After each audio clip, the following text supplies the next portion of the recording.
जीवन के अंदर सम्यक ज्ञान की उपासना, विशिष्ट उपासना बताई है। अनेक जीवनों में हमने जो कुछ पाने की कोशिश की वो सब सामान्य ज्ञान था, और सामान्य ज्ञान से जो कुछ मिला उसमें वो दर्दवान यानी कि दुख से ही जुड़ता रहा। अभिधान राजेंद्र कोश, 45 आगम, प्रभु की वाणी और जितने भी शास्त्र निर्मित हुए हैं उसमें से यदि आत्मा की बात निकाली जाए तो वो सब शास्त्र फीके बन जाते हैं। वो शास्त्र शास्त्र नहीं रहते, पत्ते रह जाते हैं। जो पढ़ने हैं वो सस्ते बन जाते हैं, महंगे नहीं बनते। जब उसमें आत्मलक्ष्य विशिष्ट ज्ञान होता है, रत्नत्रयी तत्वत्रयी की अध्यात्म की यात्रा होती है, तो वो ज्ञान को पूजा जा रहा है और वो ज्ञान के लिए महामूल्यवान ऑलरेडी उत्सव भी मनाया जाता है।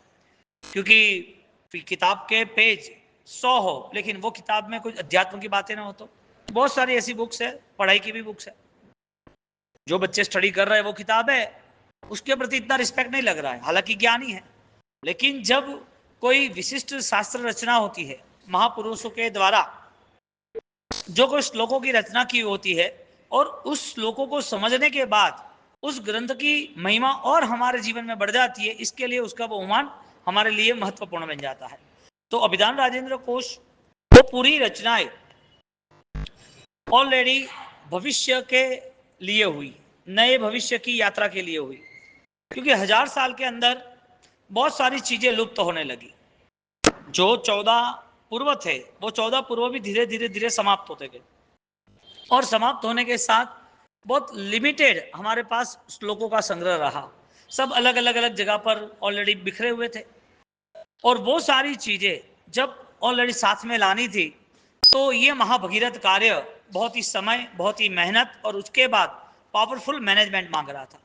तुम समय दे सकते हो, धन दे सकते हो, शायद तुम काम के लिए शायद 4, 8, 10 लोगों को जोड़ भी सकते हो, लेकिन उसका जो मैनेजमेंट है, फ्यूचर प्लान, कि ये भविष्य में भी बलवान साबित हो, भविष्य में भी बहुत लोगों के लिए उपकारी साबित हो, उसका रिसर्च परफेक्ट हो, इस धारणाओं से जिन्होंने निर्माण किया वो सबसे बड़ी चुनौती थी। दादा गुरुदेव राजेंद्र महाराज साहब द्वारा जो अभिधान राजेंद्र कोश की रचना हुई, वो अभिधान राजेंद्र कोश के अंतर्गत करीबन 4.5 लाख श्लोक की उन्होंने सारी की सारी रचनाएं हर एक विषय को हर तरह से, हर विषय को सही तरह से उन्होंने रजू किया। यानी कि इंसाइक्लोपीडिया के हिसाब से, डिक्शनरी के हिसाब से यदि देखा जाए तो उसे ऐसा लगेगा कि इसमें अल्फाबेटिक है, यानी कि व्याख्याएं है। किसी व्यक्ति को रिसर्च करना है कि मुझे इस दुनिया के अंदर ईश्वर, उसकी व्याख्या क्या क्या है, कौन ईश्वर की परिभाषा समझ सकता है, किस तरह ईश्वर की परिभाषा उन्होंने सेट की है। तो ईश्वर शब्द से उन्होंने 20, 25, 30 जितने भी लोगों की जो धारणा थी वो सारे स्टेटमेंट रख दी। किस धर्म ग्रंथ में प्रायश्चित का उल्लेख किया है, तो प्रायश्चित किस किस धर्म ग्रंथ में किस परिभाषा से लिखा है, सारे धर्म ग्रंथ का रेफरेंस कि वेद में क्या लिखा है, उपनिषद में क्या लिखा है, यहाँ पर दूसरे अजुर्वेद सामवेद में क्या लिखा है, दूसरे ग्रंथ जो है उनके वो क्या लिख रहे हैं, हर तरह से बौद्धिज्म, चार्वाक, नास्तिक, मीमांसक, सांख्य, सब दर्शनों की बातों को एक जगह पर एक ही शब्द में सेट करके ये अलग मान्यता के साथ अलग दर्शन, अलग व्याख्याएं करते हैं। जैन दर्शन ये व्याख्या करता है, यानी कि दोनों तरफ कंपैरिजन करते करते 60,000 शब्द क्लियर किए। 60,000 शब्द, उसमें पहले ही भाग में अधिकतर अ के ऊपर है, 6,500 जितने, 6,500 के आसपास है। अब वो अ के ऊपर शब्द है तो अ यानी सब पहला शब्द अ 27 अलग अलग अर्थ लिखे खाली अ के ऊपर। अ के 6,500 में पहले अ में अ के ऊपर अलग अलग 27 दूसरे के, सूर्य को भी अ कहते हैं, इसको भी अ कहते हैं, इसको भी अ कहते हैं। इसी तरह पूरा राजेंद्र कोश विविध विविध शब्दों से, समानार्थी शब्द, रेफरेंस के शब्द, ऑलरेडी दूसरे ग्रंथों के शब्द, दूसरे लोगों की परिभाषाओं की टीका, उसकी बायोलॉजी, वो सब कुछ इकट्ठा करके एक रिसर्च ग्रंथ बना दिया। अब ये ग्रंथ इतना विशाल का है, 4.5 लाख श्लोक, और ये ग्रंथ के पीछे आज शताब्दी के ऊपर साल हो गए, आज 125 साल हो गए उनके पीछे। आज गुरु महाराज ने जब लिखना शुरू किया तब उनकी उम्र 63 साल की थी, 63। 63 साल की उम्र में लिखना बहुत अपने आप में बड़ी चुनौती है, जैसे हरिभद्र सूरी महाराज ने काम किया। ज्ञान सब तरह की दिशा खोल देता है। सम्यक ज्ञान आत्मशक्ति बढ़ा देता है। जो सम्यक ज्ञान नहीं है फिर भी यदि ज्ञान से कोई जुड़ा है तो वो ज्ञान के द्वारा वो होशियार बनता है, अलग अलग दिशाएं खुल जाती। इसके लिए कोई भी फील्ड हो, यदि वो स्मार्ट नहीं है तो वो फील्ड सक्सेस भी नहीं है। कोई भी फील्ड हो, किसी को यंत्र बनाने हैं, समझो पहले के जमाने में लुहार जो लोहा टिपते थे तो वो चाकू बनाते, पिंजरा बनाते, अलग अलग धातु की वस्तुएं बनाते, शस्त्र बनाते। ये सारी चीजें आई कहां से? ज्ञान होगा तो ही ना, बिना ज्ञान से आता नहीं। तो जो टेक्निकल प्रोग्रेस हुआ विथ नॉलेज, जितने भी मेडिसिन है, चाहे होम्योपैथी हो, चाहे आयुर्वेदिक हो, चाहे एंटीबायोटिक हो, जितने भी मेडिसिन है, उस मेडिसिन को समझने के लिए पर्टिकुलर परिभाषा है।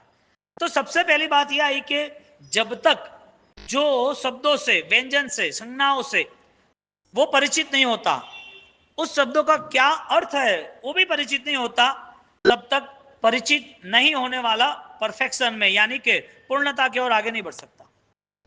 तो शब्द वो भी अर्थपूर्ण है, जो अर्थपूर्ण समझता है वो उसके प्रति जागरूक होता है, कार्य करता है। यदि मेडिसिन इतनी सारी है तो उस मेडिसिन में पता क्या चलेगा? जेम्स की गोली रख दो या पैरासिटामोल रख दो, पता क्या चलेगा? ज्ञान से ही पता चलेगा। एक छोटे बच्चे के लिए छोटी स्वीटनर के साथ मीठी गोली दे दो और उसके पास एक दूसरी मेडिसिन रख दो, दोनों सेम होने के बाद दोनों के कंटेंट पढ़ने से ही पता चलेगा कि ये ऑलरेडी मेडिसिन है और ये चॉकलेट है।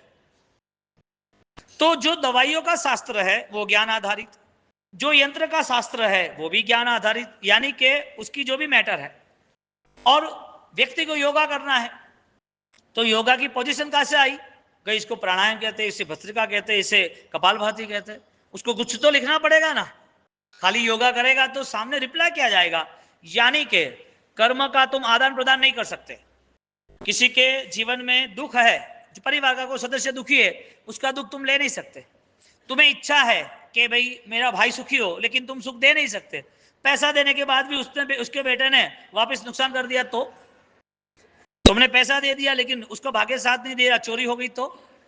तुमने पैसा दिया कि ठीक है तू यहां से करोड़ रुपया लेके जा, और वास्तविक बीच में गिर गया, वो बेहोश हो गया, उसको सुबह पता चला कि तो हॉस्पिटल में है, उसका भाग्य साथ नहीं दे रहा है, तो आपने दिए हुए पैसे उसको नहीं मिलते। यानी कि कर्म तुम नहीं बदल सकते, कर्म का आदान प्रदान नहीं हो सकता, ज्ञान का आदान प्रदान हो सकता है। ज्ञान स्वीकारने वाला है और वो मैटर स्वीकार के, वो इंफॉर्मेशन लेके वो ऑलरेडी अपने आप को तैयार कर सकता है। तुम किसी के कर्म में लेन देन नहीं कर सकते, दुख ले सकते हो, सुख दे सकते हो, कांट पॉसिबल। लेकिन ज्ञान वो आदान प्रदान का हिस्सा है। क्यों? क्योंकि वो सबसे ज्यादा परंपरा में आत्मा को उपकारी है, सबसे ज्यादा जीव को समझदारी के लिए काम लगता है, सबसे ज्यादा अपने जीवन को स्थिर करने के लिए काम लगता है। तो बिना ज्ञान नर पशु समान, और जो ज्ञान है वो विवेक है, इसके लिए विद्या विनय है, सोबत है।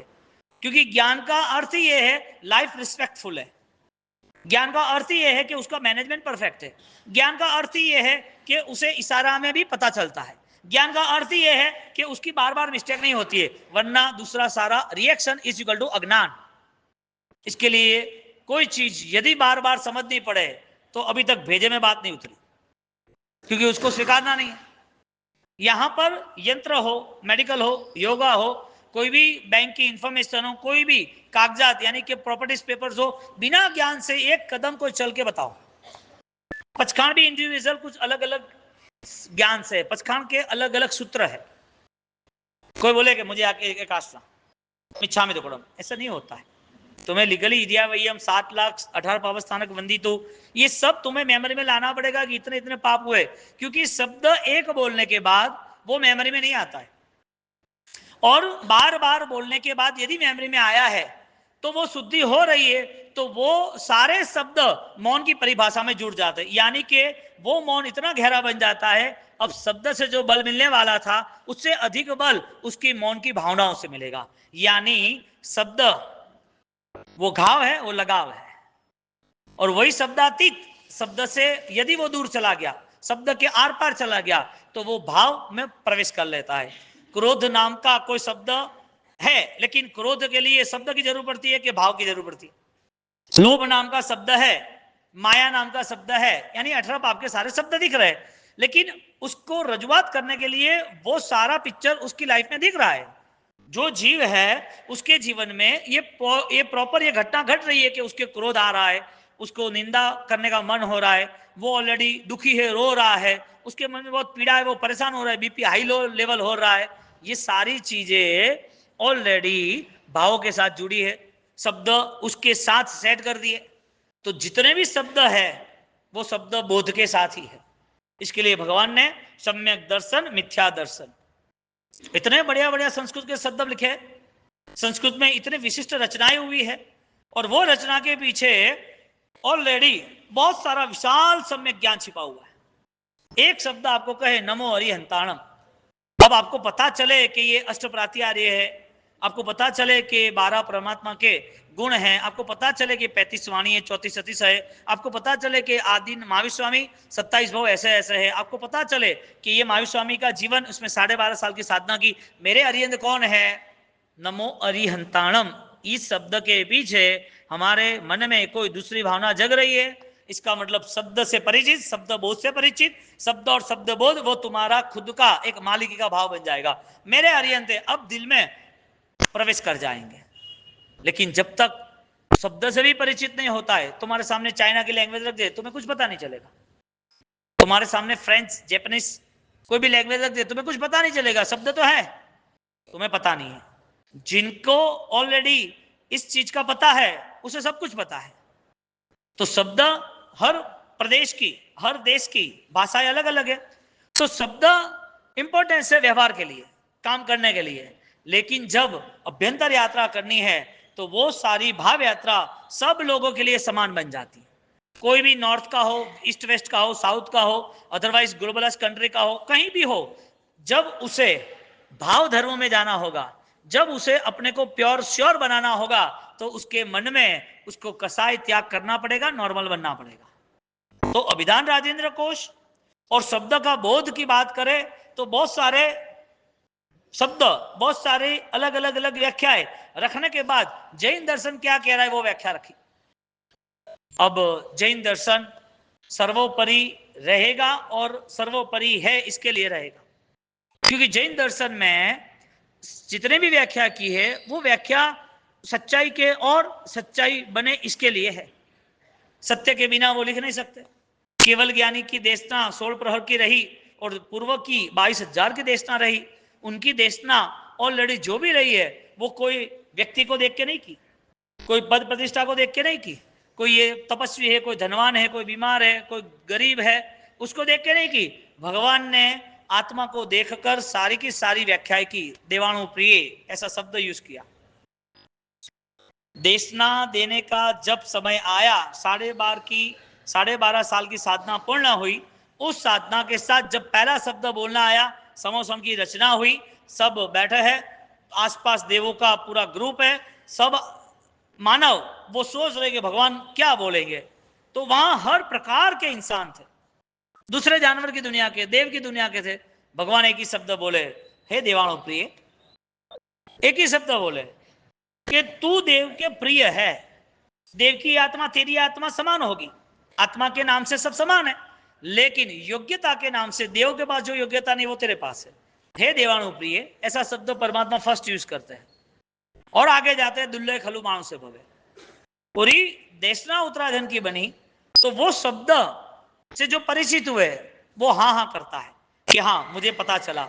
लेकिन उस शब्द बोध से जो परिचित हुए हो, अपने आप में उन्होंने संकल्प तैयार किया कि ये शब्द ये कहता मुझे ये करना। इसके लिए श्रद्धा है ना, वो तुम्हें सही रास्ते पे ले जाती है। धर्म की व्यवस्था, धर्म की आस्था तुम्हें कहीं गिरने नहीं देगी, सही रास्ते लेके जाती है।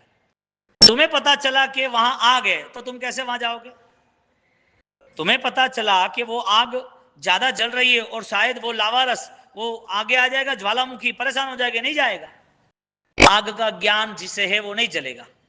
अब छोटे बच्चे को आग का ज्ञान नहीं है तो उसकी मदर उसको दूर रखे, दूर जा, इधर नहीं रखना। अब जिसको आग का ज्ञान नहीं है वो तो जलेगा। इसी तरह जिसको कर्म का ज्ञान नहीं है, यानी कि जैन दर्शन ये सारी इंफॉर्मेशन के बाद अव्वल कक्षा पे, टॉप पे, शिखर पे है। और उसकी वजह है कि उन्होंने वास्तविक जो रियल था वही बताया।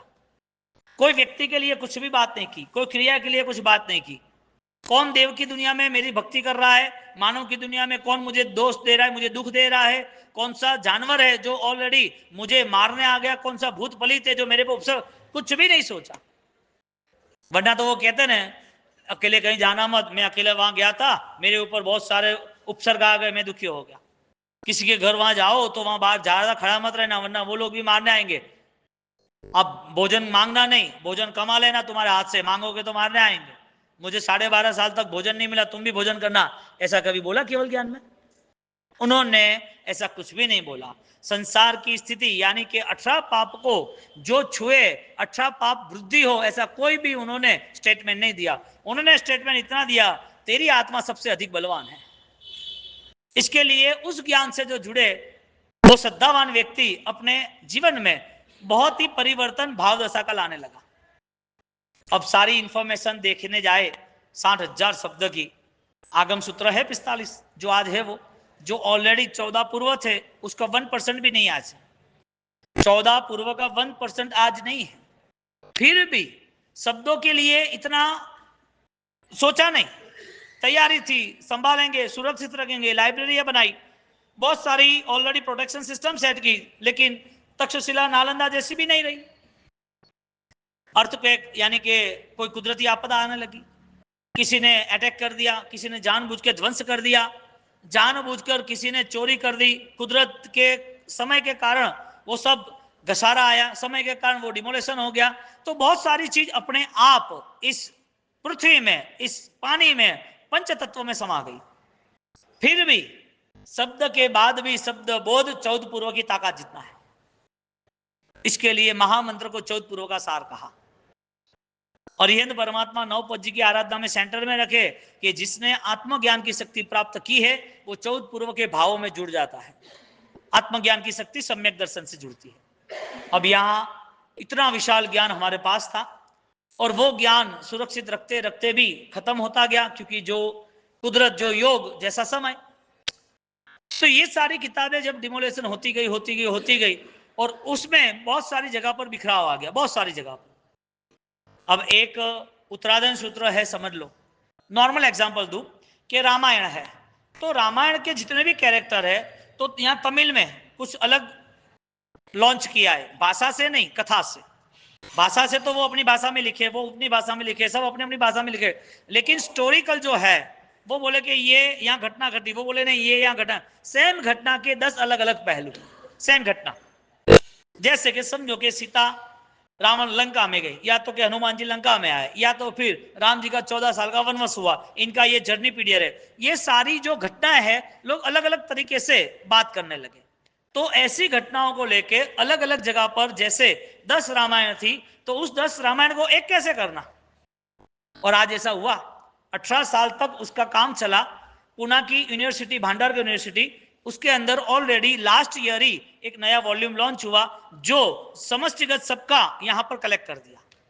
ये आपको एग्जांपल दिया, राजेंद्र को उस हिसाब से है। जहां जहां जो जो ग्रंथ थे, जो लाइब्रेरी में थे, जो भगवंतों ने लिखा था, वो सारी चीजें उन्होंने पढ़ी। जिंदगी भर 63 साल की उम्र में उन्होंने स्टार्ट की और पढ़ते स्टार्ट करते करते 13.5 साल तक उन्होंने हर चीज की ऑलरेडी बायोग्राफी यानी कि हर चीज की रेफरेंस सिस्टम सेट की। अब जिसको भी कोई भी ग्रंथ का, कोई भी सब्जेक्ट का रिसर्च करना है, उसे सिर्फ राय कोश छूने ला, राय कोश ले लिया, सब कुछ मिल जाएगा। आफ्टर ऑल कोई भी सब्जेक्ट की पीएचडी करने के लिए राजेंद्र कोश टू बी मस्ट।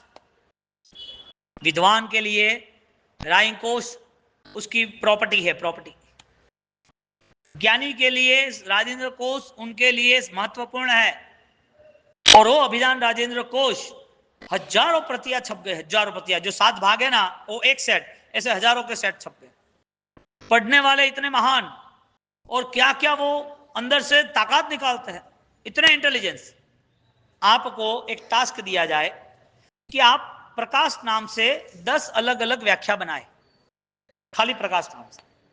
पार्श्व नाम से अलग अलग 10 व्याख्या बनाए। कल हमने संध्या भक्ति में बोला दर्शनम देवदेवस्य, तो दर्शन 4 बार शब्द आया, दर्शनम देवदेवस्य, दर्शनम पापनाशनम, दर्शनम स्वर्ग सोपानम, दर्शनम मोक्ष साधनम, 4 बार दर्शन आया। और कल संध्या भक्ति में चारों दर्शन की अलग अलग व्याख्या की। आपको यदि कोई इंफॉर्मेशन दिया जाए तो आपकी ताकत नहीं है।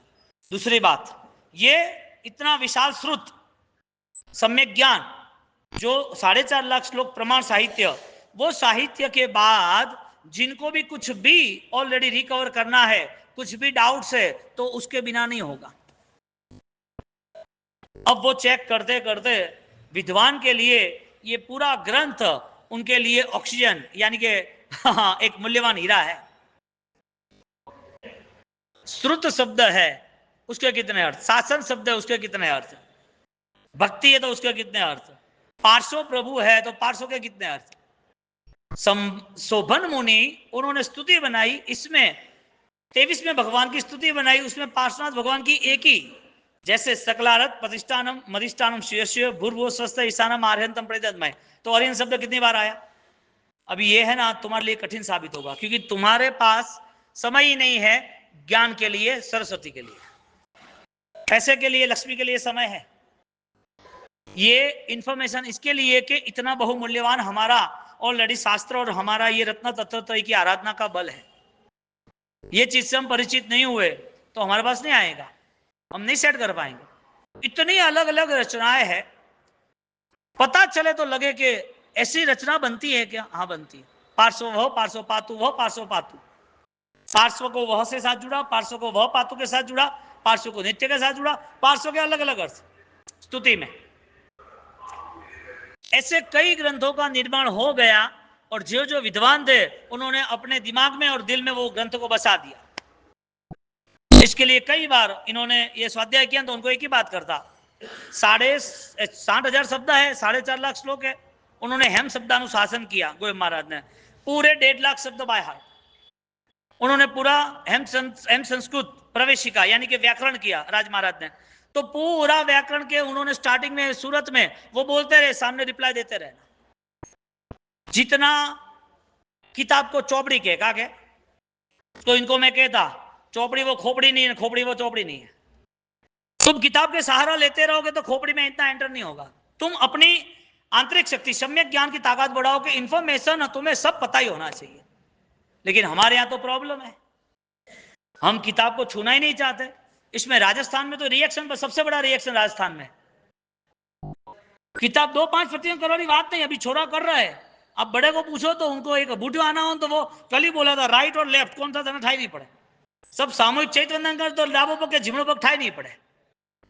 एकदम सिंपल इजी हो वही करना है, हार्ड तो करना ही नहीं। राजाशाही राजघराना राजस्थान करना ही नहीं।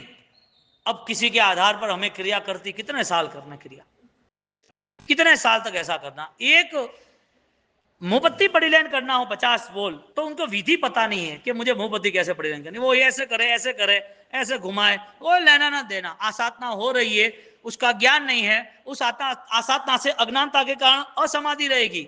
सबसे बड़ा नुकसान ज्ञान न पाने का, ज्ञान न पाने का ही वो विराधना का ऑलरेडी अर्थ होता है, और वो विराधना उससे हर बार असमाधि देता है। जिसको आज असमाधि है, कल असमाधि है, उसको मृत्यु में समाधि कैसे हो सकती है।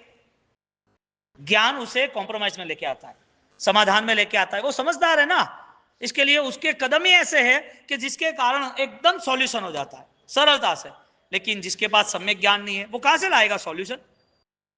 और ये तो ये दुनिया का ज्ञान है, संसार का ज्ञान है। दूसरे भाव में जाना है तो भी उसे सत पुण्य अच्छा चाहिए, अच्छे भाव में जाना है तो भी अच्छे विचार चाहिए, अनुकूलता भी चाहिए। तो आराधना ऑलरेडी उसे थोड़ा बल लगा के भी करनी पड़ेगी। उसको ऑलरेडी सुख चाहिए तो दूसरे को सुख देना पड़ेगा। सुख का रास्ता कौन सा है वो सोचना और पढ़ना पड़ेगा। ये भी नहीं और जिंदगी पूरी हो जाए तो फिर इस महान ज्ञान का अधिकार जो मिला था वो अधिकार अब आगे नहीं मिलेगा। जैन है इसके लिए नौकार मंत्र मिला, इसके लिए सामायिक मिला, इसके लिए पाप को त्याग करने के लिए प्रतिक्रमण मिला, और भोजन त्याग के नाम के पचखान मिला। ये सब ऐसे ही नहीं मिला है। दूसरी जगह पर जाओ, दूसरे जो संत होते हैं ठकाठक उनकी सब चीज प्रॉपर होती है, बैंक बैलेंस भी होता है, गाड़ियां भी होते हैं, मठ भी होता है, बाबा होता है, जलसा होता है। धर्म की क्रिया में सिंपल 1% होगा, जैन दर्शन इतना महान है और जैन संघ की व्यवस्था इतनी महान है कि जिसके कारण हर कोई जीव आराधक बन सकता है, लेकिन धर्म न समझने के कारण पूरी व्यवस्था छिन्न भिन्न होगी। पूरी व्यवस्था, हम धानेरा चौमासे में थे और धानेरा चौमासे में ऐसे बच्चों की शिविर वगैरह चल रही थी, तो पालनपुर के एक प्रोफेसर थे, वो आए थे किसी का कंसल्टिंग, जैसे सोनजीराज ने कल बुलाया था, सोनजीराज जी ने, कमिश्नर ने, किसको किसको बुलाया था कल आपने, ऐसे उन्होंने बुलाया था।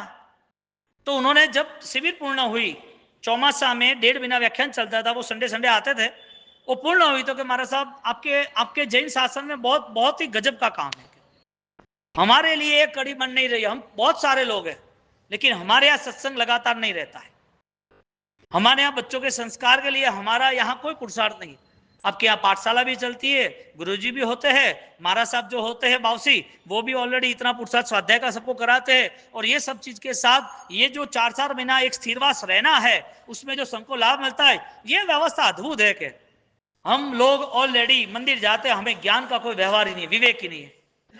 इसके लिए अनायास से बाय लक यदि पुण्य बढ़ा और पैसा आ गया तो फाइनली वो पाप ही करेगा, क्योंकि उसके पास ज्ञान नहीं है ना। उसने जो बोला था, जो इस बात को 15 साल हो गए, लेकिन जैन शासन में यह दिख रहा है अभी बड़ों के जीवन में परिवर्तन नहीं आता क्योंकि उनको ज्ञान नहीं पाना, लेकिन छोटे के जीवन में परिवर्तन आता है। बड़े लोग कहते हैं कि पाठशाला जाना चाहिए, लेकिन जो छोटा है, जो पाठशाला जा रहा है, वो 10वीं 12वीं के बाद सब कुछ चेंज हो जाता है, और 12वीं के कॉलेज के बाद जैसे बिजनेस में आता है सब खत्म। वो बड़ा हो गया है, 20 25 30 साल का हो गया है, बोले कि पहले हम तो बहुत कुछ करते थे, अभी क्या हुआ? तो इसका मतलब जब ज्ञान का अवसर था ना, तब दिल नहीं था उसके पास, और माँ बाप जैसा जीवन जीते हैं ऐसा वो जिएगा। तो पाठशाला का आज अर्थ देखने जाओ तो सिर्फ क्रिया और कुछ समय का एक इन्वेस्टमेंट है, फ्यूचर प्लान नहीं बन रहा है जो बनना चाहिए। और कई माँ बाप चिंतित है, पाठशाला के बाद भी बच्चों को पढ़ाते हैं, कई माँ बाप खुद ये बातें सुन के अपने जीवन में पढ़ाई करते हैं। अहमदाबाद में 25 साल पहले, यानी 24 साल पहले की बात है, हमारा सुबह का 5 से 7 का स्टडी रेगुलर था, ये अध्यात्म के विषय का। उसमें एक भाई का रोज आना जाना रहता, सुखी संपन्न व्यक्ति, और सुबह 7 बजे आते, दर्शन वर्शन करते, 8:30 बजे वापस ऑफिस में लग जाते। फिर गांव के थे तो बोले कि हमारे साहब इनको पहचानते, ये वो। मैंने बोला स्वाध्याय नहीं करते, इतना दौड़धाम करते, सुबह 7 बजे कहाँ जाते तैयार होके? तो ऑफिस जाना है, सब तैयारी के, सब मैनेजमेंट करना है। मैंने बोला ठीक है। ऐसे करते करते बहुत टाइम हो गया, और वो टाइम होते होते मैंने बोला कि ये कर क्या रहे? तो कि बड़ा बिजनेस है बाबूजी के, मैं ज्यादा इन्वॉल्व नहीं हो रहा था, मेरा स्टडी पीरियड चल रहा था इसके लिए। और स्वाध्याय में यही बात है कि जिसको स्वाध्याय स्थिर करना है वो बाह्य भाव से इतने जुड़ते नहीं, जिसको अपने आप को स्वाध्याय में, शास्त्रों में, आज्ञा में जुड़ना है, वो इतने बाहर के कनेक्शन नहीं रखते हैं, क्योंकि विद्यार्थी को तो सुखम, जिसको स्टडी करना है ऑलरेडी वो कितने कांटेक्ट रखेगा? कांटेक्ट रखेगा तो ध्यान नहीं रहेगा पढ़ाई का। यहां पर उनकी पहचान हुई, बात हुई, फिर एक दिन बोला कि आप इतने दौड़धाम करते हो, सारा पाप तो मम्मन सेठ की तरह तुम्हें दुर्गति में ले जाएगा। मैं बात कर रहा हूं उदानी की, गौतम भाई के बड़े भाई मासुक भाई की। अब अहमदाबाद रहते थे, मेरा ऑलरेडी संसारी नेटिव प्लेस वही अहमदाबाद था, दीक्षा वहां हुई थराद में, तो उनका आना जाना रहा। और बात हुई तो क्या, मैं तो एक काम करो, आप जहां भी जाओ गाड़ी में फोन यूज नहीं करना, बुक यूज करना, 2 प्रतिदिन करना, गाड़ी में 2 प्रतिदिन करना। तो ठीक है, उन्होंने 2 प्रतिदिन किए। मैं तो इतना जल्दी हो गया? तो क्या हाँ, सुबह में सामयिक लेके बैठ जाता हूँ। तो बहुत अच्छी बात है। 1 महीने में 2 प्रतिदिन उसने किए, वो जा रहे, उसके बाद धीरे धीरे आगे बढ़े। मैं तो अब रात को खाओ तो आप सोचो कि आपके पीछे पूरा समाज जुड़ जाएगा, पर समाज 90% ऑलरेडी इतना सोचते नहीं है, बड़े आदमी ने किया हम भी करेंगे, और तुम बड़े तो हो लेकिन वो बड़े अब तुम गलत साबित हो जाओगे। मोटा इटला खोटा, गुजराती में आयु के, गुजराती में क्या बोले? मोटा इटला खोटा। तुम बड़े हो तो तुम्हारे साथ ऑलरेडी दूसरे लोग जुड़ेंगे, तो तुम एक मन बनाओ कि हमें चौवियार करना, ठीक है, लीगली चौवियार चालू किया। एक दिन उनको कुछ काम था, चाइना जाना था, तो मैं 10 दिन के लिए जा रहा हूं, शायद कोई गैप आ जाए। मैं ठीक है, अब इतना सारा काम लेके और रेगुलर चालू कर दिया है, तो आपकी अनुकूलता देखना, ज्यादा करने की भाव रखना। उन्होंने एग्जैक्टली 9 दिन तो चौवियार किए। एक दिन शायद कुछ लास्ट में रात को जूस के कोई दूध लिया होगा, वो आके बोला मुझे, उन्होंने लगातार चौवियार, आज के दिन तक उनका चौवियार है। धर्म समझ में आए ना, उसके बाद एक्सक्यूज नहीं होता है। शादी करने के बाद सोचते हो कि यार ये नहीं है, वो सही थी, दूसरी बार शादी, ऐसा सोचते हैं? ज्ञान की ज्योति जगती है, तमसो मां ज्योतिर्गमया, फिर उसका विनय विवेक निर्णय दृढ़ हो जाता है, ऑप्शन नहीं रहते। डरता कौन है? जिसको ऑप्शन में रहना है। तो व्यापारी को माल दिया, तू ले जा, तू पेमेंट नहीं देगा, मैं तुझको आधा दूंगा, आधा बाद में दूंगा, ऐसा सोचता है को? दे ही मत ना, तुझे देना है तो पूरा दे, वरना मत दे। तुझे आराधना करनी है परफेक्ट कर, लेकिन वो ज्ञान के बिना पॉसिबल नहीं है। मेरी उनकी ये स्थिति होने के बाद ऑलरेडी उन्होंने 5% पूरा किए, 5% कंप्लीट हो गए, सामयिक चौबेर चालू हो गया। थराद के अंदर जब प्रभातमा महावीर की प्रतिष्ठा थी, बड़े आचार्य महाराज जैनसेन श्रीमद यहाँ बैठे और हम सब यहाँ लाइन पे बैठे थे। ऑलरेडी मैं कॉर्नर में था, दूसरे भगवंत, इस बात को भी 14 साल 15 साल हो गए। तो वो बाजू में बैठे थे, तो सब समाज वाले बैठे थे, तो बोल रहे थे कि मासुक बादशाह तने हिकायु है ने वो, હવે तू बोले न के तने याद है कि नहीं अतिचार ने वो, तो कि मुझे सब याद है, तुझे क्या काम है? तो पीछे से उनके एक फ्रेंड आए वापिस कि महाराज साहब उनको भक्तामर का बोल दो कि भक्तामर वो है ना 2 दिन में आपको करके दे देंगे। अब फंक्शन में तो होना नहीं था, अब उसको बोला कि तो कि तू जानबूझ के मुझे परेशान क्यों कर रहा है, बाबूजी के साथ बैठने दो शांति से। तो वो ये इधर समाज का चल रहा था, समाज के बड़े लोग यार साथ में बैठे थे, तो वो पीछे बैठे तो बात हो रही थी। उन्होंने 10 दिन की प्रतिष्ठा थी, उसमें चौथे दिन 44 गाथा पूरी कर दी भक्तामर की पूरी। समाज के वरिष्ठ टॉप 10 में गौतम भाई अदानी के बड़े भाई, थराद की प्रतिष्ठा पूरा भक्तामर पूरा किया। आज भी उनका चौवियार, आज भी उनका 5% का रिवीजन, सामायिक सब चालू है। मैं बात कर रहा हूं 22 साल पहले की। उस समय उनका पीरियड स्टार्ट हो रहा था मोदी के साथ, मोदी तब पहली बार आए थे। आज तो टॉप पे है। धर्म करने के लिए मन चाहिए कि अनुकूलता चाहिए? धर्म करने के लिए मन चाहिए कि अनुकूलता चाहिए? मन यानी सम्यक ज्ञान। बार बार कहने से कुछ नहीं होता है, समझदारी को इशारा ही काफी है। तो ज्ञान की इस बात को लेके जैन दर्शन अव्वल कक्षा पे है। इसके लिए आज कहीं पर भी आप जाओ तो जैन धर्म की बात आएगी ना, तो लोग राजी हो जाएंगे। यार तुम्हारे महाराज साहब बहुत त्यागी है, करोड़ों के संपत्ति सब छोड़ के निकल गए, तो महाराज साहब इसे पैदल चलते इतना सहन करते हैं, तुम्हारे महाराज साहब गजब के है। उसको आनंद आता है। क्यों भाई? क्योंकि तुम जब यहां से प्रेरणा लेते हो, हमसे प्रेरणा लेते हो भगवंतों से, और तुम्हारे जीवन में तप त्याग शुरू होते हैं। तुम जब आज बॉम्बे बीकेसी में जो लोग एंट्रोप, बेल्जियम, अमेरिका डायमंड का बिजनेस करते, एक ही सिटिंग में 20-20 करोड़ का माल लेते हैं, और सबसे बड़ी बात इतने धनवान, इतने ऑलरेडी पावरफुल होने के बाद भी वो वहां जाते तो भी चौवियार करते हैं। उनके साथ दूसरे बड़े बड़े अदर बीजे दूसरे धर्म के अजैन, वो भी धर्म में बैठे तो मैं भी चौवियार करूंगा। आज बीकेसी डायमंड मार्केट में नॉन जैन, पटेल, दूसरी कास्ट के सब चौवियार में 6-6 हजार 8-8 लोग एक साथ चौवियार करें। ओलिया होती तो 3-3 हजार ओलिया होती, और रेगुलर चौवियार चलते हैं। ये ज्ञान का प्रभाव है। थराद के अंदर अहमदाबाद, सूरत, बॉम्बे, थराद का बड़ा एरिया है, ज्यादातर अधिकतर परिवार चौवियार वाले, और सारे शादी ब्याह के फंक्शन सब चौवियार के साथ। रात्रि भोजन नहीं, रात्रि भोजन नहीं।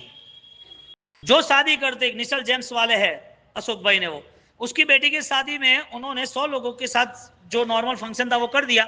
उसके बाद करीबन 10 करोड़ रुपए चैरिटी में डिक्लेयर किए कि मैं रिसेप्शन करके लोगों को दिखाऊं कि मैं क्या करूंगा। त्याग करने का रास्ता यदि मिल जाए तो समझ लेना वो रास्ता परमात्मा की कृपा से, सदगुरु की कृपा से मिला है। बाकी जिंदगी में पैसा मिलना, पैसे का प्रदर्शन, दिखावा करना, बड़े बनने की इच्छा रखना, तो प्रभु का नंबर कहां, धर्म का स्थान कहां, गुरु का आशीर्वाद कहां? ये तो सारा दिखावा हो जाएगा। जैसे संसार का दिखावा वैसे दिखावा। तो राजेंद्र कोश, 45 आगम, प्रभु की वाणी जैन दर्शन के लिए सर्वोपरि साबित तभी होती है, वो शब्दों से नहीं, वो शब्द के भेद से, ज्ञान से जुड़ता है। तो श्रद्धा बहुत बड़ी मूल्यवान चीज है।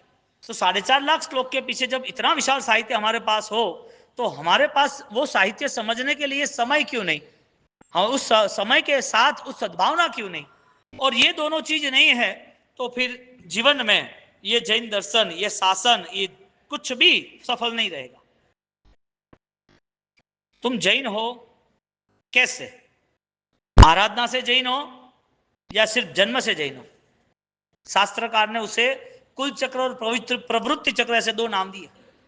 कुल चक्र और पवित्र चक्र। प्रवृत्ति चक्र, कुल चक्र यानी जन्म होना, प्रवृत्ति चक्र यानी कि जैन के जीवन के हिसाब से जीना। यानी कि अधिकतर लोगों की मौत सामान्य होती है, सिर्फ जैन मृत्यु विशिष्ट होती है। जन्म तो सबका सामान्य ही है, सबके जीवन में जन्म होना तो मां तो है ही, लेकिन सबकी मौत वेदनादायक होती है। जैन कुल में जिसका जन्म है उसकी मौत वेदना वाली नहीं होती है। और वहां तक है कि मुंबई के बड़े एस्ट्रोलॉजर, एक आदमी उसका डाउन फ्लो आया, परेशान हुआ, परेशान होने के बाद सुखी संपन्न था, बहुत अच्छे काम किए थे, कर्म का उदय, वो उसकी जन्म कुंडली दिखाने गया एस्ट्रोलॉजी को, और एस्ट्रोलॉजी को दिखाने गया और दिखते हुए पता चला कौन हो, क्या है, कहां से, कि मैं जैन हूं, ऐसा वैसा। उसकी कुंडली उसने साइड पर रख दी कि तुम्हारी कुंडली नहीं देखी जाएगी। अरे क्यों? उसने क्या बोला पता है? जैन कभी दुखी हो ही नहीं सकता। क्या बोला?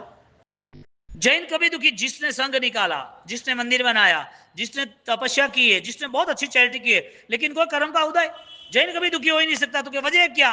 कि तुम्हारे जीवन में अहिंसा का जो पालन है, सहायता का जो भाव है, जो परमात्मा के प्रति भक्ति है, वो तुम्हारे सारे स्टार बदल देता है। बड़े एस्ट्रोलॉजर का स्टेटमेंट है और वास्तविकता यही है। तुम्हारे जीवन में यदि सही धर्म है तो ये सारी कुंडली मुंडली चेंज होती। अब ये ज्ञान नहीं है अंधश्रद्धा के साथ 10 जगह पर कुंडली बताना, 10 लोगों के चमत्कार में फंसना, कई लोगों को पूछना इसका क्या होगा, उसका क्या होगा। तुम्हारे पास सम्यक ज्ञान का कोई फ्लो ही नहीं है। सम्यक ज्ञान किसे कहते हैं? जहां तुम्हें स्थिर करता है, श्रद्धा में बलवान बनाता है। इस परिस्थितियों में दादा गुरुदेव रायन सूरी महाराज साहब ने 63 साल की उम्र में पूरा रायन कोश की रचना की, और उस रचना के अंदर विशिष्टता इतनी रही। आज उस राजेंद्र कोश को हिंदुस्तान भर के जितने भी विद्वान है, लाइब्रेरिया है, जैन लाइब्रेरी में तो मुझे पता है, मैंने खुद ने भिजवाए। और उसके बाद जो राजेंद्र कोश का पुनरावर्तन चल रहा है, रिवीजन या सॉरी भाषांतर, गुजराती हिंदी, उस भाषांतर में ऑलरेडी करीबन 650 यूनिवर्सिटी कंसल्ट है। 650 JNU, तुम कोई भी सर्च करना, सर्च करोगे तो पता चलेगा। 650 यूनिवर्सिटी गवर्नमेंट की है पूरे इंडिया में, और सबको ये राजेंद्र कोश जाता है। गुजराती हिंदी संस्कृत कुछ लोग नहीं पढ़े होते लेकिन जाता है। अब जो विद्वान है उसके लिए तो सब कुछ है। अब आप कंपैरिजन करो, एक विद्वान, दूसरे जो समाज के अव्वल कक्षा के टॉप लेवल पे है जो अदानी, तीसरे लेवल पे जो बड़े एस्ट्रोलॉजी है वो। ये सारी चीजों के बाद तुम्हारा मन क्या कह रहा है? सिर्फ प्रवचन तक ही सीमित रहना है, 2-4 स्तवन और 2-4 मंदिर और 2-4 तीर्थों तक ही सीमित रहना है, 2-4 महाराज साहब मिल जाए तहां तक ही सीमित रहना है, कि खुद के जीवन को स्थिरीकरण में मजबूताई से खड़ा रहना है? क्यों परिवार में रात्रि भोजन का त्याग ना हो? उस जीवों को कौन बचाएगा? किससे आशा रखेंगे कि वो चौव्यार करेगा, वो जमीन कंद नहीं खाएगा? किससे आशा रखना? जैनों के अलावा किससे रखना? कोई है? कोई हो तो बताओ। कोई दूसरी अदर कास्ट हो तो बताओ कि भाई ये मोमेडियन है, तू ये मत ही कर दे। क्या बोल रहे हैं? क्या काम है? उसके जीवन में तो जन्म से हिंसा मिली है, जैनों के जीवन में हिंसा नहीं है। तुम किसको समझाओगे? पंजाबी को, साउथ इंडियन को, तमिल को? किसको समझाओगे कि ये इसमें विराधना है, इसमें जीव है, इनको भयंकर वेदना होती है, उसको मत मारो? किसको समझाओगे तुम? एक पाप नहीं लगता है ना, तो इसका मतलब बहुत सारे पाप कभी भी तुम कर सकते हो। कल दोपहर की शिविर में ये स्टेटमेंट दिया था कि जमीन कंद में जिसको पाप नहीं लगता उसको नॉनवेज में भी पाप नहीं लगेगा। रात्रि भोजन में जिसे पाप नहीं लगेगा वो नॉनवेज भी खाएगा, हिंसा भी करेगा। वो चाइना जाएगा तो वो बोलेगा कि ये ब्लड भी पी लो, कोई प्रॉब्लम नहीं, कि अच्छे तो रहेंगे। इधर इंडिया में नहीं कर सकते, परिवार नहीं कर सकते, बाहर घूमने गए तो समझ लेना कि जीरो ही है, आग ही लगनी है। पाप है कि नहीं है? ये ज्ञान कहां से आएगा? जैन दर्शन हमें सर्व पापों की मुक्ति का रास्ता बताते हैं, और उस शब्द से हम सिर्फ और सिर्फ कुछ समय के लिए जुड़े हैं, अंतर से नहीं जुड़े हैं। जुड़ना जरूरी है। ऐसी बहुत सारी डिटेल्स अभिधान राजेंद्र कोश में जो हमने उत्सव मनाया, उस राजेंद्र कोश की ये महिमा थी। और उस राजेंद्र कोश के अंतर्गत जहां दादा गुरुदेव ने बहुत सारे ग्रंथ दूसरे 63 प्रकार के अलग अलग लिखे हैं, तो आप सभी पुण्यशाली इस भाव में आगे बढ़ने की भावना रखना।